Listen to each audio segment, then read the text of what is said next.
Bonjour, bonjour les amis.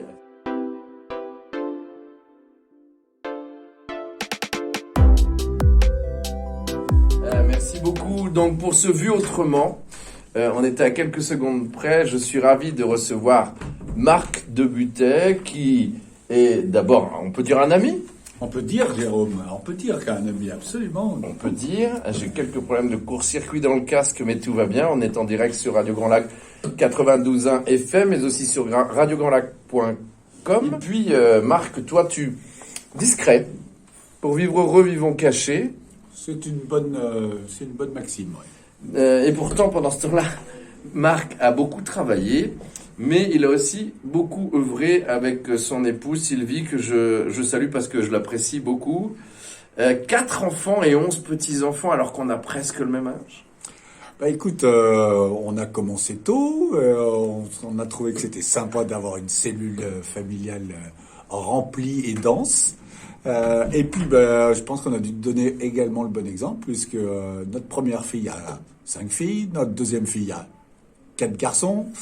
Et les garçons, ils commencent un petit peu, ils en ont chacun un, donc ouais, c'est sympa. Ça veut dire que la famille, c'est aussi une valeur et ça peut aussi se transmettre. C'est pas aussi, c'est surtout, non? C'est très surtout important, la famille, dans un monde qui se disloque un peu et qui change. Voilà, donc ça, je tenais à le dire, bravo. Tu es pupille de l'air de Grenoble.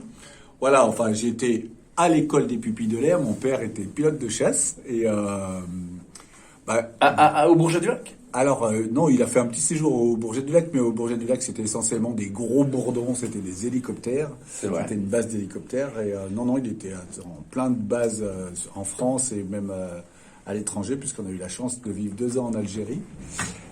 Mais pour autant, au retour d'Algérie, comme j'étais pas un garçon, un élève des plus faciles, il y avait un collège militaire qui s'appelait les Pupilles de l'air à Grenoble. Et il s'est dit, Marc va apprendre un petit peu 2-3 notions de rigueur pour faire bien son lit, C'était vraiment ça, l'école de l'armée, tu veux dire? Ouais, les pupilles de l'air, c'est ça. Et en fait, je ne suis pas pupille, donc orphelin de l'air, mais Oui, à l'époque... c'est ce que je me demandais, tu vois, voilà. mais je savais que tes parents sont bourgetins. Oui, enfin, et en effet. Mais l'idée, c'était surtout que les pupilles de l'air n'accueillent plus que des orphelins parce qu'ils ont pas il y a plus heureusement de contingent suffisant et que maintenant les familles nombreuses font partie également des critères pour pouvoir accueillir des élèves dans cette école. C'est quand même malgré tout une très belle école. Nous, on s'est connus, tu t'es calmé depuis? Non, pas vraiment. Ouais, sur certains sujets. Il y en a d'autres sur lesquels... Il faut pas, d'ailleurs. Non, Il faut j'ai pas. pas envie. Il faut garder ta personnalité. Exactement. Jeune chambre économique pendant longtemps, à l'époque où tu étais chez Manpower, pour ne pas les citer, en boîte d'intérim, responsable. Et on a vécu de bons moments, la jeune chambre économique. Toi, Chambéry et moi, Aix, non, c'est ça? Exactement. Et à l'époque, je luttais d'ailleurs contre ton projet de rebaptiser le lac du Bourget en lac d'Aix-les-Bains. Le lac d'Aix-les-Bains, et tu voulais pas parce que tu étais bourgetin. Bien sûr, parce que en tant que citoyen du Bourget, je ne me voyais pas une seconde en train que mon lac soit débaptisé. Je vais te dévoiler une anecdote, c'est qu'André Grosjean, à qui j'annonce ça dans son bureau, me dit « Mais vous êtes dingue, je vais avoir Jean-Pierre Vial sur la tronche. » Voilà, donc c'est vrai, tu avais raison. En tout cas, tu as été membre élu de la commission des finances de la Chambre de commerce et d'industrie de la Savoie depuis 2016. Ça s'est arrêté récemment. Dirigeant de Combe Savoie Emballage jusqu'en 2017, où tu fabriquais des palettes. Exactement, ouais, une belle petite entreprise de 25 salariés à La Rochette qui fabrique des palettes sur mesure. Et voilà, ça a été après avoir dirigé Réseau Entreprendre, qui est un mouvement de chefs d'entreprise, pendant 8 ans avec mon ami Serge Palmire. Oui. Le regretté Serge Palmire, ouais, qui était vraiment un président de haute volée et avec qui on a vraiment bien développé ce mouvement de chefs d'entreprise bénévoles qui donne du temps pour aider les créateurs et les repreneurs d'entreprise. Eh bien, j'ai pris le virus de l'entrepreneuriat et voilà, j'ai repris une entreprise de palettes et qui est aujourd'hui encore une belle petite boîte qui contribue à à faire vivre une trentaine de familles, et c'est pas neutre sur un Qui est toujours ta boîte, non, que tu as Alors, revendu. non. Ouais, Puisque ouais, que maintenant tu es directeur des sites chantiers Valoris depuis 2019, notamment celui d'Aix-les-Bains, Drumettaz, de Chambéry, Bissy maintenant je crois. BC et une recyclerie également qui ressemble à celle de Drumette, qui est à Laravoir.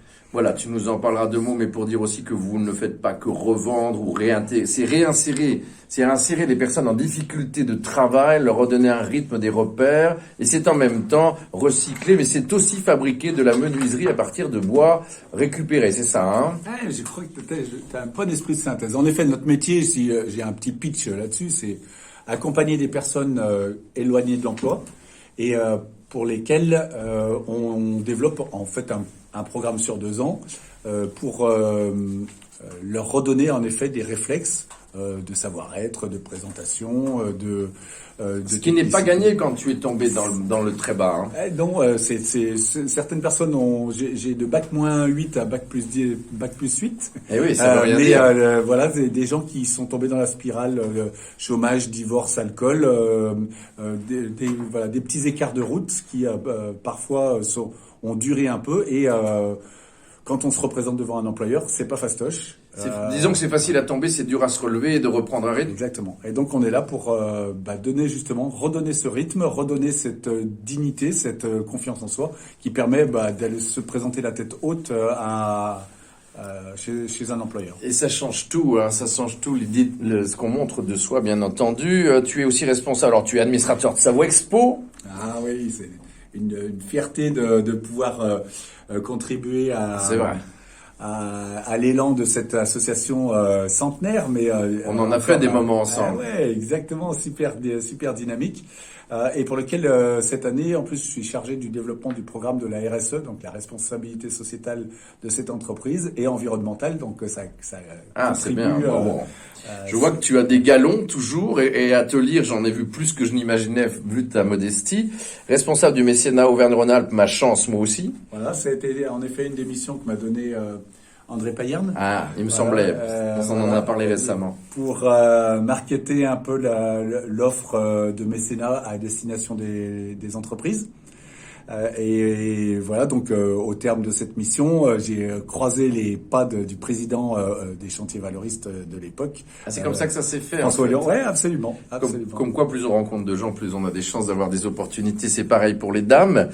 Et enfin, voilà, j'ai fait le tour. Administrateur Fondation du Bocage. Oui, donc depuis 20 ans. Depuis plus de 20 ans, j'ai croisé les pas de Michel Dantin. Et Michel Dantin, qui à l'époque était administrateur de cette fondation du Bocage, m'a dit tiens, on va renouveler, rajeunir un petit peu. Et maintenant, je suis peut-être pas dans les plus jeunes, mais c'est toujours passionnant que d'aider cette fondation historique de Chambéry, qui rayonne quand même largement et qui fait partie un petit peu vraiment de ce que je souhaite faire. J'ai eu la chance d'avoir des enfants intelligent et en bonne santé, et de donner un petit peu de mon temps justement pour des enfants qui n'ont pas eu cette chance-là, notamment des cadres familiaux qui ont été un peu brisés, et sur les pas un petit peu et sur la pédagogie de Don Bosco, de raccompagner ces enfants en leur donnant un métier. Et là, c'est des métiers qui sont tous liés à l'horticulture, la floriculture. Ce qui est très bien, un Bocage, c'est magnifique. Et puis ce que tu fais auprès d'André Payerne est aussi magnifique. Puis lui consacre sa retraite aux enfants qui n'ont justement pas eu cette chance. Sa retraite et son pognon. Ça, faut le dire, oui, parce que beaucoup disent, il y en a beaucoup qui parlent pour aider les autres, mais qui en donnent pas beaucoup. Voilà, et qui ont oublié, qu'il y a des chefs d'entreprise qui se consacrent à des enfants qui n'ont pas nécessairement eu également dans les quartiers prioritaires de la ville, cette chance-là d'avoir une éducation suivie, et ça, c'est vraiment remarquable. Voilà, Louise est aux manettes avec Jean-Pierre, je vous laisse Ilani, parce que ma petite dernière est avec nous en direct. Marc, bravo pour mais le préambule est déjà quand même à dépasser les limites du temps, mais c'est pas grave, ça valait le coup. 10 questions, 10 minutes. Où es-tu né et dans quelle ville? Ah, bah alors ça, c'est encore les hasards, je vais pas dire de la guerre, mais au contraire, mon père était dans ses premières affectations pilote à côté de Reims, et je suis né à Vitry-le-François, en C'est plein pas milieu vrai. des vignes. Ah, moi je Absolument. croyais que tu étais né au Bourget-du-Lac, mais pas Ah, du tout. j'aurais aimé, mais...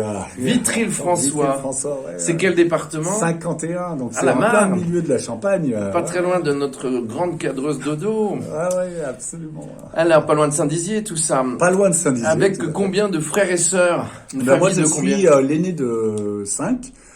Donc j'ai une sœur et 3 frères. Et voilà, j'ai un de mes frères qui est remonté un petit peu vite au paradis il y a 1 mois. Et je le salue d'ici. Voilà, Oui. il nous regarde, il nous aide. Et voilà, c'est une belle fratrie aussi. Bravo, bravo. Ouais, bah, c'est marrant parce qu'on s'y retrouve dans un sens inverse un peu.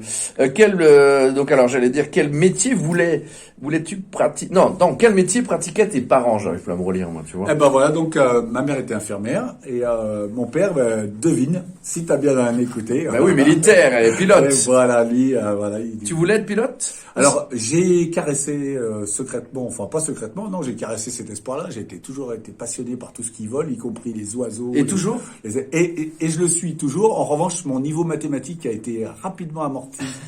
Je crois que souvent c'est les yeux. Ouais, bah non, là c'est ni le dos ni les yeux. Potentiellement j'aurais pu le faire, mais en revanche, voilà, justement pendant mes années en Algérie, on s'est retrouvé avec des institutrices qui ont récupéré les maths modernes dans des dossiers en plastique et qui se sont retrouvés avec des patates, Ah oui. des trucs qu'ils connaissaient rien, et ils ont pas su nous retransmettre le truc. Et donc arrivé quand je suis revenu dans le lycée français, bah, j'ai fait un blocage, alors que j'adore les robinets qui fuient, voilà. Mais oui, ça t'a bloqué. La maths moderne, ça m'a pas aidé en effet à et faire un gros parcours. Comme quoi, les professeurs comptent beaucoup, et la technique aussi. Et la pédagogie, et puis voilà, ça fait partie, je pense, des erreurs. On est revenu de ces maths modernes, ces soi-disant maths modernes. C'est vrai, oui. Donne-moi un souvenir marquant de ton école primaire ou de ton enfance ou du collège qui t'a marqué, parce qu'on en a tous un qui nous a marqué, un souvenir marquant. Oh, moi, c'est plus les conneries qu'on a fait, plus que les trucs. Alors, mais déjà, mais même une connerie. Non, mais alors déjà en Algérie, c'était un peu Combien de temps tu es resté? 2 ans. Ah oui. 2 ans, mais je m'en souviens comme si c'était d'hier. Un des plus beaux pays du Maghreb. Même si les autres sont très beaux, mais les côtes sont pas bétonnées, c'est magnifique, c'est sauvage, c'est un accueil incroyable. Surtout que j'ai eu l'occasion de faire avec mon père et un de mes oncles qui était père blanc, donc un père missionnaire. Un père missionnaire en 2 mots, hein, pardon. Oui. Ouais, voilà. J'ai eu la chance de faire le tour du désert en DS. Oui, en plus. Et avec un accueil incroyable un petit peu partout. Comme quoi les événements qu'on aime bien stigmatiser sont pas toujours aussi marqués. C'est vrai. Voilà, ça c'est une bonne partie. Et puis ensuite, quand je suis revenu en effet en France, où je me suis retrouvé dans la région parisienne, à Pontoise, et là, magnifique. Oh là là, ouais, magnifique, ouais. Donc là, gros coup de blues, et puis bon. Tu avais quel âge là? J'avais 12 ans. Ah oui, l'adolescence, le début de l'adolescence. Ouais, voilà, les premiers. Et alors, tu voulais nous citer une connerie que t'as fait en Algérie, mais. Non, en Algérie, ouais, j'en ai fait mille et une, ouais. On a trouvé, en faisant de la plongée, une caisse de munitions, tu vois, qui était sous les premiers rochers. Donc, le premier truc, c'est on les sort et puis on les monte sur la plage. Ça a pété? Non. C'était non, mais mon père a pris un petit coup de sang, oui, parce que lui, il sait à peu près comment ça marche. Tandis que vous saviez pas, c'est une chance. Oh, voilà, c'était marqué explosif dessus, mais bon, du coup, c'est toujours drôle. Aux innocents, les mains pleines. Exactement, ouais. Alors, un joli souvenir d'ailleurs, tu vois.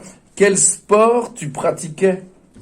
Ou tu pratiques encore? Alors, à l'époque, non, je faisais pas de sport particulier. Je ne suis pas un sportif, mais en revanche, je fais beaucoup d'activités sportives, mais différentes. Qui m'amusent. Voilà, je vais jamais courir au bord d'une route, c'est vraiment pas mon truc. Je fais pas de score à vélo. Non, ce que j'aime beaucoup et ce que je fais depuis grâce aux pupilles de l'air. J'ai fait mes premiers pas à la FECLA, j'ai fait mes premiers... Du ski de fond? Non, de ski tout court à l'époque. Alpin. Tout court, ouais. Et c'est ce que j'aime, une de mes activités Toujours. dites sportives favorites. Ouais. Toujours. Raquette, ski, ou t'es passé à autre chose? Alors non, pas spécialement raquette, je fais beaucoup Ski. de ski fond sauvage, c'est-à-dire hors des pistes. Skating, un peu. Non, surtout pas. Oui. Non, je veux pas être avec les sportifs, entre guillemets, j'ai rien contre eux, hein, mais je me sens pas à l'aise de confondre un stade tout court avec un... Ouais, t'es pas dans les excès ou dans la compète. Non, ouais, bon, j'adore le ski dans la Plaisir. poudreuse, voilà. J'aime la poudre, parce que... T'es un épicurien, en fait, Marc. Pas mal, ouais. J'avais remarqué ça avec madame. Et quel signe astrologique es-tu, Marc? Tiens. Écoute, alors... Parce que tu m'as pas faut que donné je la date cherche de parce que naissance. ça fait pas partie Quelle date? de mes trucs, mais c'est Verseau, Tu es né le combien? le 5 février. D'accord, oui. Verseau ou Capricorne, non? Non, Verseau. Verseau. Non, mais bien, j'ai la c'est chance important du coup de d'avoir savoir une femme poisson. Donc voilà, ça ça va permet bien. d'être très complémentaire. Bah oui, parce que le poisson va dans l'eau. Et voilà, exactement. Une passion, un hobby, en dehors de l'avion, en dehors de... Qu'est-ce que j'aime bien? J'aime bien la rando, la rando en moyenne montagne. J'ai une petite cabane sur les Bauges.